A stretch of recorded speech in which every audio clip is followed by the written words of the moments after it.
and I have a guest with me today. Sky, come here. Say hi. Say hi, everybody. Hi, everybody. Sky is with me today. I only bring her when I know there's not going to be a lot of people around, someplace that's more private, because she is not a people person.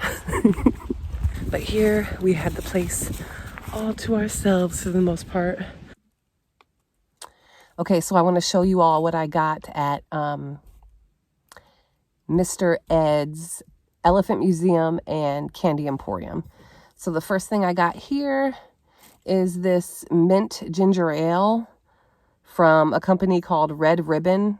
It's out of Pittsburgh, I guess. This is really good. As you can tell, I already have had half of it.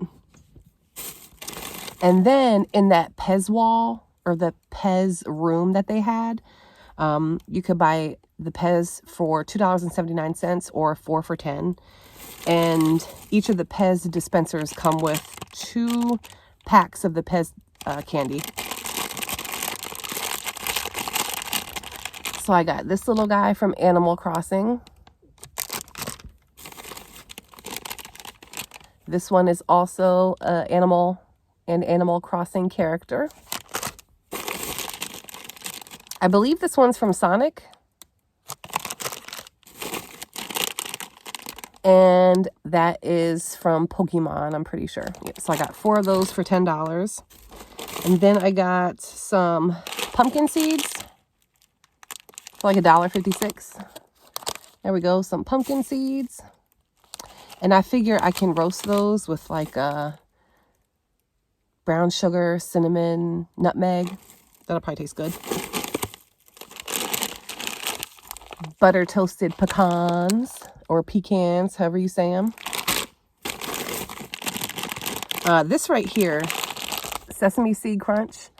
I love these so much, but they're really hard to come by now. There used to be a store right by where our home base is that I used to get them from. But during COVID, I guess they got them from Turkey, and during COVID, they stopped getting shipments.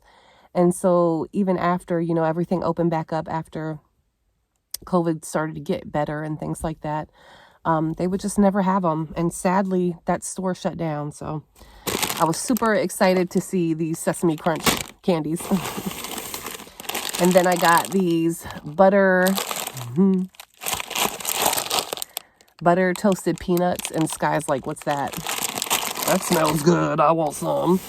And last but definitely not least, it may sound silly, but I have really awesome childhood memories of this candy that I'm about to show y'all. I know it sounds silly, but it's true. It's true. So these are called Zots. These candies here. And I got blue raspberry, watermelon,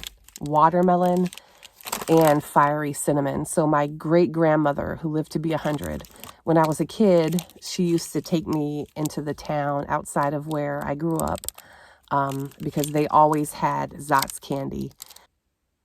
I'm out here in the woods, in the state forest, and I got here a few hours ago, and I was like, okay, it's time to make something to eat. And I realized I did not bring my Blue Eddy EB3A, my power station. And that would be fine because I have my butane stove. But guess what else I forgot to bring? Butane. So either I'm going to go buy some butane. I'm going to have to go find some butane before it gets dark. I would not want to be driving around in this state forest on these forest roads at nighttime, because I would probably get lost. Yeah. So I need to go find some butane. I'm glad I have this little rechargeable portable power station, because this I can use to recharge my phone. Usually with this little thing, I can recharge my phone probably 4 times at least and still power my lights and my fan with no issues. My iPad is fully charged up, and I'm really not going to use it that much. I might use it tonight, maybe to binge watch a movie or YouTube or something if I can't fall asleep. So yeah,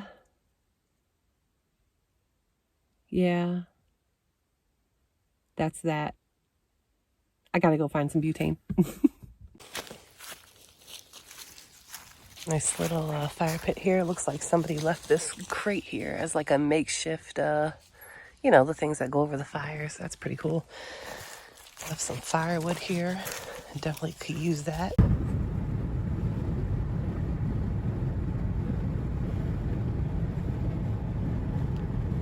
So a few days before I went on this trip to the state forest, I took a pretty hard fall on my knee. It was sore, you know, like it was a little achy. It was a little uncomfortable, but nothing to the point where I thought, you know, I shouldn't go on my weekend warrior trip. So the little fire ring and the camp grate that you see there, I was going to go ahead and use that to cook for the night instead of leaving to get butane. I was like, oh, this will do. I'll just go ahead and use this. So I was like, well, since I have that there, I might as well go on a little hike with Sky. So the hike that I went on, it wasn't a difficult hike. It was just, you know, your normal, everyday, pretty easy hike. Wasn't a lot of different change in elevation, not a lot of rocks, no rock climbing, just a very simple hike. Well, I was about a quarter mile into the hike and my knee was pretty much locking up on me and in a lot of pain. So I turned around, came back to the car, sat inside the car for a little while, and I just realized I had to go home, which was about hour and a half, 2-hour drive back home. Got home, go to get out of my car, and my knee won't change from the position that it had been in from driving. So I'm like, okay, great. So that was a Saturday. So I'm thinking, all right, you know, I need to rest, keep it propped up, put some ice on it, all that good stuff. Sunday morning, I wake up. I'm still in pain. My knee will barely move. So I go to one of those urgent care places, get an x-ray done. They're like, yeah, your bones are fine. We're thinking you tore your meniscus, but an x-ray is not going to show that. So you need to go to an orthopedist and get an MRI done. So Monday, I went to the orthopedist. They also are suspecting a meniscus tear. So they ordered an MRI. I got my MRI done last night after a runaround by, it was just a whole mess. I won't even go into details, but it was just a runaround. So of course, because I had to run around, I spent more time on my knee. Now I had crutches and they also gave me a knee support brace. You know, the knee support brace, you know, usually there's like a top closure and a bottom closure on the knee braces.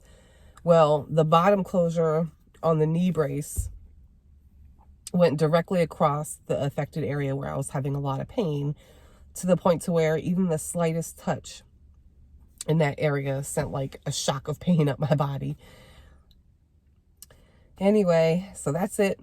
That's my update. That's what happened. My peaceful camping turned into a disaster. I'll keep y'all updated. Wish me luck. Have a great day. Thank you for watching. If you haven't already, please like and subscribe. Leave your comments, your thoughts on what possibly it could be. If this has ever happened to you and what experience you had and how you were able to recover. So yeah, thank you for watching, and hopefully we can share some journeys together soon and this won't take forever to recover. All right, bye. Thank you for watching. Have a great day.